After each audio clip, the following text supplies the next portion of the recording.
Float. Bilis mo yung takbo. Sa taas na agad yung, sa taas ng bola, huwag sa baba galing. Huwag sa gilid. Sa gilid nang gagaling yung bola mo eh. Yan. Lakas pa, ang hina. Hindi natin pumasa ni Dominic eh. Oo.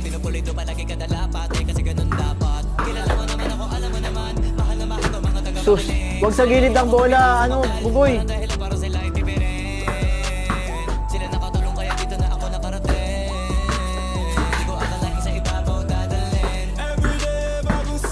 Daming turnover, kanina puro ganyan lang, eh no?